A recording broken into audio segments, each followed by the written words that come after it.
A Dog's Day Alone by Stephanie Kitchen.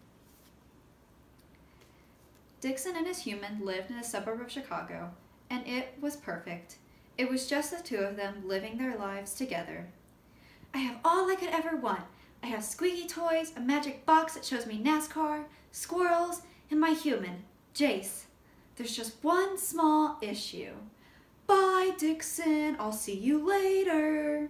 Every day he leaves. For ever. He comes back when it's dark outside, but still, he leaves. Sure, when he leaves, he makes sure I have food and water and I get to watch NASCAR. And when he's gone, I get to bark at all the squirrels I want without getting yelled at, which I still don't understand. I'm just trying to protect him. The real problem is when that horrible neighbor cat comes over. At first, I would always try to chase her, but I kept hitting this clear, see-through wall and my nose would hurt, so I stopped. Hey, Dixon. Want to come out here and play? Oh, wait. You can't, because you're stuck inside. Ha ha ha ha ha. You're right, Nancy. I am stuck inside. With my NASCAR and my toys and all my food and water and comfy beds, I'm just fine inside. I am not just fine inside, but I can't let her see that. I'll just hide out where my human sleeps and take a nap. His bed is a lot bigger than mine. I'll do a quick walk through the house just to make sure no squirrels got in while I wasn't looking. There are sneaky things. Wait, what's that smell? It smells like outside. One of the invisible clear walls is up. Dixon didn't give it a second thought. He jumped through. Things are finally even between me and Nancy and the squirrels, and I can run around without a leash, and the day has no limits. I just have to be back before it gets dark. I don't even know where to go first. This is so exciting. Oh, look at Dixon out here without a leash. Decided to take a walk on the wild side, huh? See what it's like to live a leash-free life without an owner? I do have an owner. He just left a clear wall up, and I chose to jump out for a day. I'm not going to be out here with you forever. You're a cat. This is your life, not mine. And with that, Dixon ran off to find his first adventure of the day. After all, a day isn't that long. Maybe I'll go to the dog park first and see some friends. I think I remember the way. If I run around enough corners, I should end up there. I mean, honestly, how big could a Chicago be? Dixon heard barking in the distance, so he figured that had to be it, and he followed the barking all the way to the dog park, where his friends were playing. Hey guys, look! I'm out of the house and off a leash, and I'm here without my human. Look, look, look! He and his friends played for a while with a ball that someone was throwing, until a rustle in the tree caught his attention. It was that squirrel, and the chase was on. He ran out of the dog park and chased that squirrel until he couldn't chase anymore. Problem was, he didn't know what part of the city he chased the squirrel to. Oh no, what did I do? I don't even know where I am. How am I supposed to get back home? Dixon sat there on the side of the street for a while, sad that he had done this all because of a squirrel. But he had to figure something out. It would be dark soon.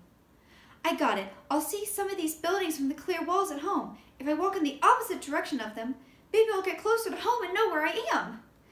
Dixon walked in the opposite direction of the buildings and hoped he would see something familiar. Dixon felt like he'd been walking forever. He passed so many streets and cars and had been petted by so many people walking around him. He didn't know if he would ever get home. But then he heard construction. I remember hearing construction from the dog park, but I never heard it at home. Maybe I'm close to the dog park, which means I'm close to home. Dixon took off running, barking the whole way. He followed the barks from the other dogs as guidance, like he had the last time he tried to find the dog park. Sure enough, when he rounded the corner, there was the dog park.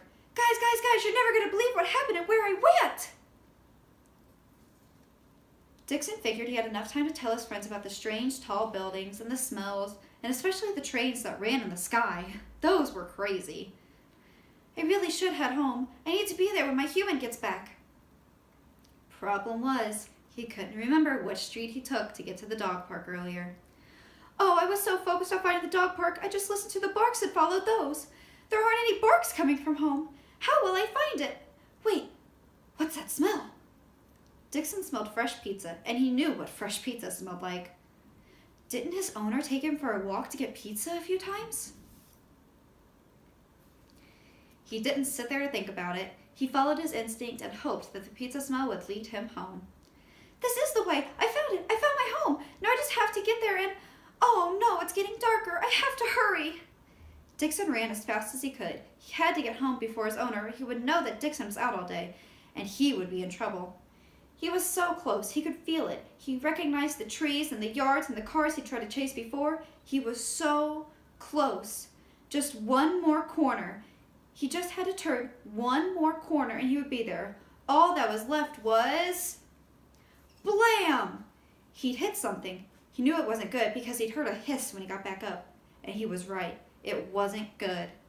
Why don't you watch where you're going, dog? I just cleaned myself and now I'm all dirty again. And I'm dirty from your germs. I don't know where you've been. I've been everywhere today, Nancy, but I don't have time to tell you the story right now. I have to get back through the window before my owner gets back. Well, you better hurry. Isn't that his car coming down the street? That was his car coming down the street. Oh no, I have to hurry and get back through the clear wall before he gets here. Dixon ran around to the window and focused really hard. Okay, I have to aim directly for the center of the clear wall or I might not make it the first try. I also have to try to not hit anything inside because I can't pick it up. And it won't look good when Jace sees it. Ready, set, jump! Dixon leaped up and through the window. He would have made a clean shot except his tail knocked over a picture frame. Just as soon as he landed, he heard a car door shut. If I lay on the bed, maybe it'll look like I've been here all day. I'll do that. I'll lay on the bed like I didn't do anything. Dixon, I'm home. Where are you, buddy? Dixon couldn't help but wag his tail against the bed. He loved his human. Jace found him in almost no time. Hi, buddy.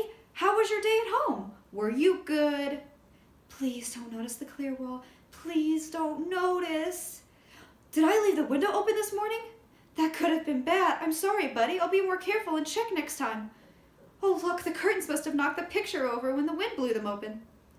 Yeah, the wind sure did knock that picture over.